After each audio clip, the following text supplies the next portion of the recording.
afaka taona iray araka izany dia irosy amin'izay fifidianana filoham-pirenena izay isika eto Madagasikara.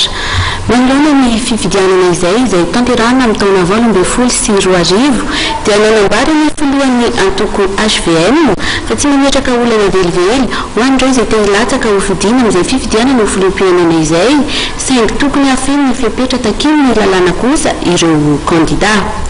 Nampatsay ihany koa andriamatoa Rivo Rakotovao fa nisy ny fepetra napetraka ny fianakaviam-be iraisam-pirenena nahatonga ny amin'ny mipetraka ary ny fanontaniana hoe nivoavy zany ny fepetra nentin'ireo fianakaviam-be iraisam-pirenena ireo.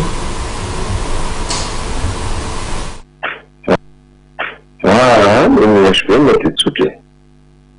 Zay rehetrarehetraka tsy voararany lalàna dia mahazo milatsaka be ilay filoham-pirenena malagasy ka mahafeno ny fepetra. Zay nenay misy fotoana 2013 ny fianakaviam-be international na nilaza naka référence tamin'izay lafatra traité international teny ohatra zao tsika misy le accord de Cotonou nazana tamin'izany misy fanovana-pahitana ta Madagasikara tamin'ny 2009 zany mahatonga atsika nahidika izy ireo nandritra taona ny transition.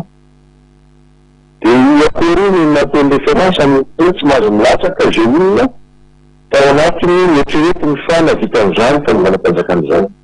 Fa ny HVM dia hoe zay rehetrarehetra na ohatra ny mafeno ny fepetra na rakoto na rabe na président Ndradre, président Lalàna na président Ratsiraka ny président Zafy raha ilaza ny efa mitondra teo aloha. Dia atao ny fananana fifidianana tsy manana olana amin'izao say. Ny faharoa dia manangirana fotsiny fio ny enan'ilay olona atika anaty zany efa misy anatin'ny réconciliation nationale ny titre. Fa vita efa lany ny lalàna. Ny documentera moa izy rehetra zany tsy ary lafapo daholo. Dia zay mpiampalalàna azy efa lanitsika malagasy anjaratsika mampiasa iny taty eritreretintsika fandaminana amin'ny firenetsika. Fa tsy dia tokony